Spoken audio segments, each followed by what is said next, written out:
Praise the lord. ક્રિસ્તમાં ભાઈ તથા બહેનો, સપ્ટેમ્બર 14મી તારીખ પુનિત ક્રોસની પ્રતિષ્ઠા દિવ્યદાન સંદેશમાં તમારું સ્વાગત છે.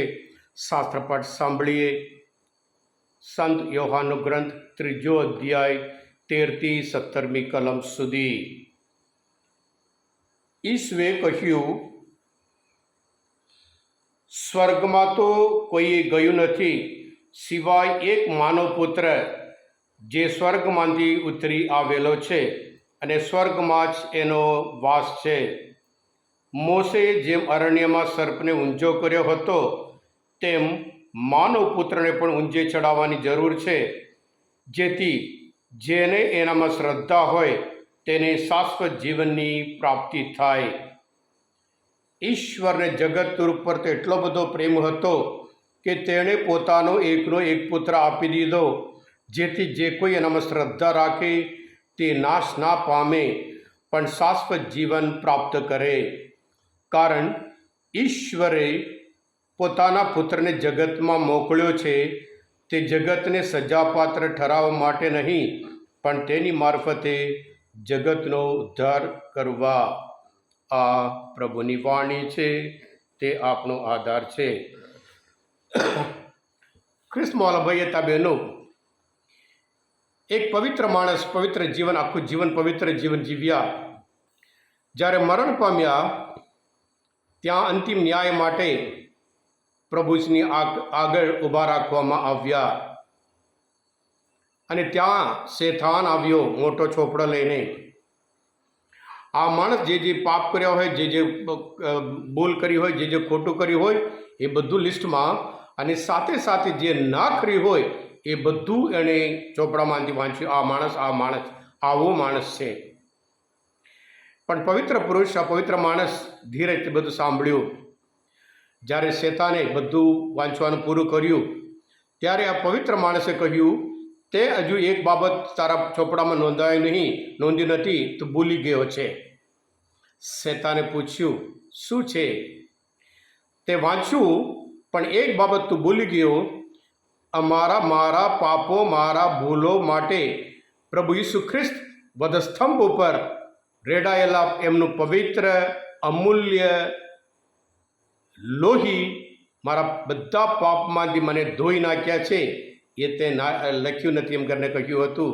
ત્યારે શેતાન ત્યાંથી નીકળી ગયો હતો.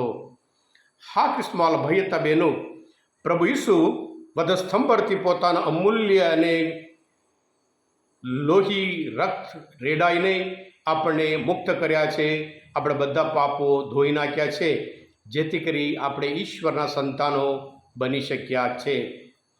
હા ક્રિસ્તમાં ભાઈ હતા બહેનો, આજે પુનિત ક્રોસની પ્રતિષ્ઠાનો તહેવાર ઉજવીએ. પુનિત ક્રોસની કદાચ ઇતિહાસ કદાચ અમુક જાણતા ના હોય. 312 વર્ષમાં જે રોમ સામ્રાજ્યનો રાજા કોન્સ્ટન્ટાઇન હતો, ત્યારે એના દુશ્મન સાથે લડવું પડ્યું રોમના રાજા તરીકે રહેવા માટે. અને ત્યારે આ કોન્સ્ટન્ટાઇન ખ્રિસ્તી લોકોને કહ્યું હતું, મારા માટે તમે પ્રાર્થના કરજો. તે દિવસ રાત્રે એણે એના સ્વપ્નમાં જોયું અને ત્યાં ક્રોસ જોયું. આ ક્રોસ તને વિજય આપશે. જ્યારે યુદ્ધમાં જતા પહેલાં એક ધ્વજ બનાવી, જે ઘોડા હોય તે બધા હોય, સાધન હોય, એના ઉપર ક્રોસ નિશાન દોરી ત્યાં લડવા ગયો યુદ્ધ માટે અને જીતીને પાછો આવ્યો. રાજમાતા કોન્સ્ટન્ટાઇન માતા એ ક્રિશ્ચિયન હતા અને ત્યાર પછી ત્યાં કેલ્વરી પર્વત ઉપર એક દેવળ બનાવવા માટે ત્યાં પાયો ખોદતા હતા અને ત્યાં 3 ક્રોસ મળ્યા હતા. રાણી હેલનને ખબર નહીં આ 3 ક્રોસ કોના ક્રોસ છે, એમાં ખરેખર સાચો ક્રોસ શું છે, કયું છે. અને ત્યારે ત્યાં પથારીવશ મરણ પથારે પડેલા એ વ્યક્તિ પાસે લાવી અને 3 ક્રોસમાંથી જે ક્રોસ પર અડવાથી એ સાજા થયા, એ જ સાચો ક્રોસ તરીકે ડિક્લેર કરવામાં આવ્યું હતું. હા કૃષ્ણવાલા ભાઈ હતા બહેનો, રાજા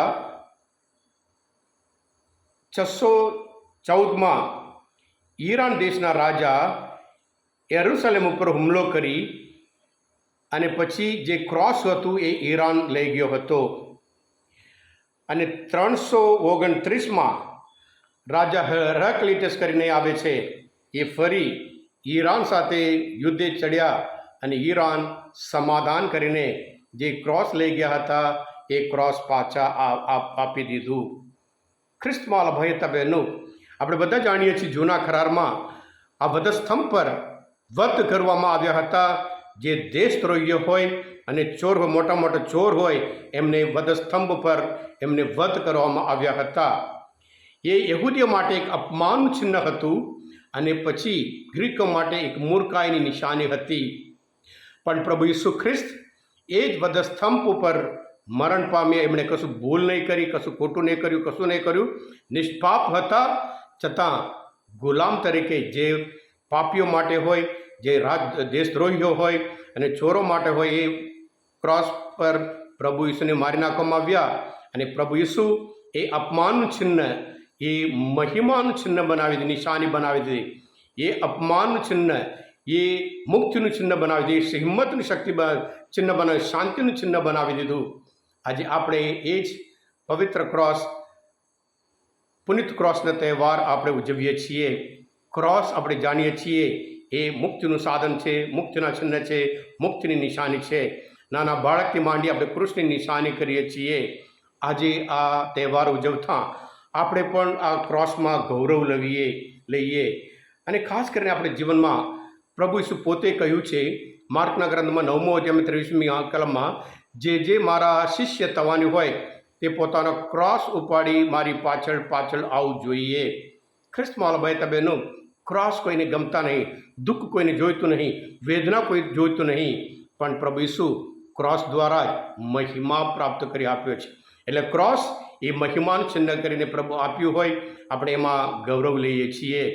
એટલે જ્યારે આપણા જીવનમાં પણ આ તકલીફ મુશ્કેલી આવે, આ બધું થોડા સમય માટે છે, ત્યાર પછી આપણે બધા મહિમા પ્રાપ્ત કરવાના છે. એમ કરીને આ ક્રોસ આપણને યાદ કરાવે છે. સાથે સાથે દર્શનના ગ્રંથમાં પ્રગટીકરણમાં 1 અધ્યાયમાં 18મી કલમમાં આપણને કહેવામાં આવે છે, હું જ જીવનારો છું અને હું જ મૃત્યુ પામ્યો હતો.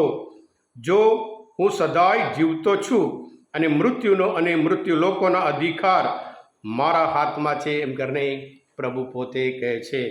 હા કૃષ્ણવાલા ભાઈ હતા બહેનો, આ મનનચિંતન, આ શાસ્ત્રપાઠ સમજવા માટે અને પ્રભુ ઈશ્વરના જે ગૌરવ આપણે પણ ભાગ લેવાનો હોય અને પછી પ્રભુ ઈશ્વરને સારી રીતે ઓળખવા માટે બધો તૃપ્ત્યા હોય, તમે પોતે દિવ્યાદાન સંદેશ સબસ્ક્રાઈબ કરજો. કારણ તમે અભિષિક્ત છો, તમે આશીર્વાદિત છો. પ્રભુ ઈસુ, હું તમારામાં વિશ્વાસ રાખું છું. બોલો દિવ્ય દયાનો જય.